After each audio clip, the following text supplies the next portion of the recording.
Hi every one, நான் தான் உங்கள் சந்தோஷ்குமார், ஃபிட்னஸ் ட்ரெயினர். இந்த வீடியோ ரொம்ப முக்கியமான வீடியோ, ஸ்கிப் பண்ணாமல் பாருங்கள். Okay, weight gainers, mass gainers இதெல்லாம் நம்ம யூஸ் பண்ணலாமா கூடாதா, அதை யூஸ் பண்ணுறதுனால நமக்கு எதாவது பிரோஜனம் இருக்காங்கிறத இந்த வீடியோவில் நம்ம தெளிவாக பார்க்கலாம். ஓகேவா? ஃபர்ஸ்ட்டு சின்ன வயசில் என்னோட ஜிம் நான் ஸ்டார்டிங் ஸ்டேஜில் பார்த்தீங்கன்னா ரொம்ப லீனாக இருப்பேன். ஓகே, ரொம்ப லீனாக ரொம்ப குச்சியாக இருப்பேன். புள்ளி குச்சின்னு கூப்பிடுவாங்க. அந்த அளவுக்கு நான் ரொம்ப லீனாக இருப்பேன். ஓகேவா? ஸோ எனக்கு இனிஷியல் ஸ்டேஜில் எல்லாரும் என்ன சஜஸ்ட் பண்ணாங்கன்னா நீ வெயிட் கெய்னர்ஸ் எடுத்துக்கோ, மாஸ் கெய்னர்ஸ் எடுத்துக்கோ, அப்பதான் வெயிட் நீ சீக்கிரமே டெவலப் பண்ணலாம் அப்படின்னு சொல்லி எனக்கு சஜஸ்ட் பண்ணாங்க. அதுக்கப்புறம் நான் மாஸ் கெய்னர் வாங்கி நான் யூஸ் பண்ணேன். ஓகே, நான் இல்லைன்னா சொல்ல. ஓகேவா? நான் யூஸ் பண்ண மாஸ் கெய்னர் என்னன்னு கேட்டிங்கன்னா ஆப்டிமம் நியூட்ரிஷன், ஆனோட சீரியஸ் மாஸ்ன்னு சொல்லிட்டு ரொம்ப ஃபேமஸான ஒரு பிராண்ட் அது. ஏன்னா இந்த ஃபிட்னஸ் ஃபீல்டில் உள்ளவங்களுக்கு ஆல்மோஸ்ட் எல்லாருக்குமே ஆன் பிராண்டை கம்பல்சரி தெரிஞ்சிருக்கும். ஓகேவா? இப்போவுமே அந்த பிராண்ட் இருக்கு, நம்ம யூஸ் பண்ணிட்டு தான் இருக்கோம். விச் மீன் நான் யூஸ் பண்ணல, நிறைய பேர் யூஸ் பண்ணிட்டு இருக்காங்க. ஓகே, அதை நான் சொல்றேன். அந்த வெயிட் கெய்னர் யூஸ் பண்ணும்போது எனக்கு ரிசல்ட் இருந்துச்சான்னு கேட்டா என் வெயிட் இன்க்ரீஸ் ஆச்சு. அதை நான் ஒத்துக்கிறேன், நான் இல்லைன்னா சொல்ல மாட்டேன். பட் எப்படி இன்க்ரீஸ் ஆச்சு? என் பாடியில் ஃபேட் பர்சன்டேஜ் தான் அதிகமாச்சு. ஓகேவா? அதுக்கப்புறம் தான் அது என்னன்னு சொல்லிட்டு நான் செக் பண்ணி பார்க்கும்போது நம்ம ஆவரேஜாக வெயிட் கெய்னர் பார்த்தீங்கன்னா ஒரு 3 kg நம்ம எக்ஸாம்பிளாக எடுத்துக்கலாம். ஏன்னா நான் எடுத்த வெயிட் கெய்னர்ஸ் அதுதான், எல்லா வெயிட் கெய்னர்ஸும் இதே கான்செப்ட்ல தான் இருக்கும். ஓகேவா? 3 kg ஆன் சீரியஸ் மாஸோட ப்ரைஸ் பார்த்தீங்கன்னா 3300 வரும். ஓகேவா? இந்த 3300ல எத்தனை சர்விங் இருக்குன்னா 9 சர்விங் இருக்கும். நம்ம சிம்பிளா சொல்லணும்னா 9 நாள் தான் யூஸ் பண்ண முடியும். 3300 காசு கொடுத்து வெறும் 9 நாள் தான் அந்த சப்ளிமெண்ட் யூஸ் பண்ண முடியும். அதுக்கப்புறம் அந்த சப்ளிமெண்ட் முடிஞ்சிடும். ஓகேவா? இதுல பாத்தீங்கன்னா ஒரு சர்விங்ல நம்ம எடுத்துக்கிட்டோம்னா 50 கிராம்ஸ் புரோட்டீன் இருக்கும். 254 to 256 கிராம் பார்த்தீங்கன்னா கார்போஹைட்ரேட்ஸ் இருக்கும். இது இல்லாமல் 20 கிராம் சுகர் இருக்கும். அதுக்கடுத்து கேலரிஸ் பார்த்தீங்கன்னா 1234 கேலரிஸ் இருக்கும். ஓகேவா? இப்போ இதை நம்ம ப்ரைஸ் வைஸ் பார்த்தீங்கன்னா இதை நம்ம டிவைட் பண்ணி பார்க்கலாம். 3300 டிவைடட் பை 9 அப்படின்னு போட்டோம்னா 366 ரூபா வரும். ஸோ 366 ரூபாய்க்கு தான் இப்போ நான் சொன்ன மாதிரி 50 கிராம் ப்ரோட்டீனும் 250 கிராம் கார்போஹைட்ரேட்ஸும் 1200 கேலரிஸும் கிடைக்கும். ஓகேவா? நம்ம இதை சப்ளிமெண்ட் எடுக்கிறதுக்கு பதிலாக நம்ம எவ்வளோ ஆப்ஷன்ஸ் தெரியுமா இருக்கு? சிம்பிளா சொன்னா 10 எக் ஒயிட் நம்ம எடுத்துக்கலாம். இது இல்லாம ஒரு 200 ரூபாய்க்கு நம்ம மீன் வாங்கி சாப்பிடலாம். 200 ரூபாய்க்குலாம் மீன் வாங்கினீங்கன்னா அதுல ஆல்மோஸ்ட் 80 கிராம்ஸ் ப்ரோட்டீன் இருக்கும். ஓகேவா? அது இல்லாம நம்ம 1/4 கிலோ சிக்கன் வாங்கலாம். 1 கிலோ சிக்கனோட ப்ரைஸே பாத்தீங்கன்னா 300 ரூபா தான் வரும். ஓகே, இது இல்லாம 100 கிராம் சோயா சங்க் எடுத்தீங்கன்னா அதுல உங்களுக்கு 50 கிராம் ப்ரோட்டீன் இருக்குங்க. இதை தாண்டி என்ன வேணும்? இல்ல நான் ஷேக் தான் குடிப்பேன் அப்படின்னா 1/2 லிட்டர் பால் எடுத்துக்கோங்க.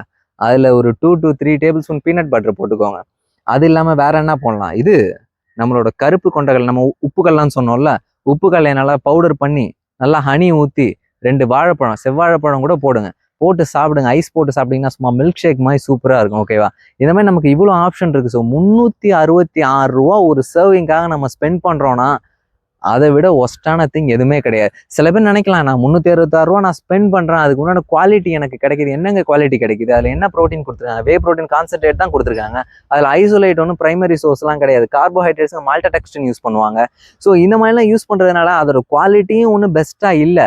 அட் த சேம் டைம் பார்த்தீங்கன்னா அது நமக்கு ஒரு ரிசல்ட் கொடுக்குமானா கண்டிப்பாக கொடுக்காது. ஸோ நம்ம என்ன பண்ணணும்? வெயிட் கெயின் நீங்க பண்ண போறீங்கன்னா நம்ம என்ன பண்ணணும்னா ஃபர்ஸ்ட் உங்க ஃபுட்டை கரெக்ட் பண்ணணும். கார்போஹைட்ரேட்ஸ் எப்படி சொல்ற, தமிழ்நாட்டில் கிடையாது, இந்தியாவில் கிடையாது, உலகத்திலேயே நமக்கு சீப்பாக கிடைக்கக்கூடிய மேக்ரோ நியூட்ரியன்ஸ் கார்போஹைட்ரேட் தான். கார்போஹைட்ரேட்ஸ் இல்லாத இடமே கிடையாது. பிரெட்டாக இருக்கலாம், ஒயிட் ரைஸாக இருக்கலாம், ப்ரௌன் ரைஸாக இருக்கலாம், வேற என்ன இருக்கு, வாழைப்பழம், இல்லை நம்ம அதுவும் இல்லை கன்வெர்ட் பண்ணி நம்ம சாப்பிட்ற இட்லி, தோசை, சப்பாத்தி, பூரி, பொங்கல் கூட நீங்கள் எடுத்துக்கோங்களேன், எல்லாமே கார்போஹைட்ரேட் தான். ஓகேவா? ஸோ கம்மியாக செலவு பண்ணி நல்ல குவாலிட்டியான மசிலை பில்ட் பண்ண பாருங்க. ஸோ கண்டிப்பாக இனிஷியல் ஸ்டேஜில் நீங்கள் ரொம்ப ஸ்கின்னியாக இருக்கீங்கன்னா மசில் பில்ட் பண்ண டைம் எடுக்கும். மசில் பில்ட் பண்ண டைம் எடுத்தாதான் நீங்க நல்லா பில்ட் பண்றீங்கன்னு அர்த்தம். ஷார்ட்கட்டை தேடி போகாதீங்க. உங்களோட ஹார்ட் அண்ட் மணியை செலவு பண்ணாதீங்க. ஓகே, அது நம்மளா காலேஜ் ஸ்டூடெண்டா இருக்கிற டைம்ல நம்ம வீட்டில் சண்டை போட்டு நான் சப்ளிமெண்ட் வாங்கணும், காசு கொடுன்னு வாங்கி, இல்லை நம்ம கஷ்டப்பட்டு வேலைக்கு போய் சம்பாதிப்போம், அந்த பணத்தை அப்படியே கொண்டு போய் நம்ம சப்ளிமெண்ட்ல போட்டா எந்த யூஸும் கிடையாது. ஓகேவா? இல்ல நான் சப்ளிமெண்ட் தான் எடுப்பேன் அப்படின்னு நீங்க முடிவு பண்ணிட்டீங்கன்னா போய் வே ப்ரோட்டீன் எடுத்துக்கோங்க ப்ரோட்டீனுக்காக. ஓகேவா? வே ப்ரோட்டீன் எடுத்து 2 வாழைப்பழத்தை எடுத்து கொஞ்சம் பாலை ஊற்றி அரைச்சி சாப்பிடுங்க. அதுவே பெஸ்ட் மாஸ் கெய்னர். ஓகேவா? அதை தாண்டி பெஸ்ட் மாஸ் கெய்னர்லாம் ஒன்று கிடையவே கிடையாது. ஓகே, அந்த மாதிரி ஃபாலோ பண்ணுங்க. உடம்பு ஹெல்த்தியாக பார்த்துக்கோங்க. தேவையில்லாமல் உங்களோட ஹார்ட் ஏர்ன்டு மணியை செலவு பண்ணாதீங்க. இது ஒன்று தான் நான் சொல்லணும்னு நினச்சேன். ஸோ உடம்பை பார்த்துக்கோங்க, சேஃபாக இருங்க, ஹெல்த்தியாக இருங்க. ஓகே, இது இல்லாமல் உங்களுக்கு வேறு எந்த டவுட் இருந்தாலும் காமெண்ட் செக்ஷனில் காமெண்ட் பண்ணுங்கள். நான் கண்டிப்பாக ரிப்ளை பண்ணுறேன். I'm a big believer in eating real food. Food is always best. A supplement will never take the place of food. ever. And it's bothersome for me when a lot of younger kids, get into the sport, have the misconception that it's about protein shakes. I get the question asked all the time to me, hey, what kind of protein shakes do you take?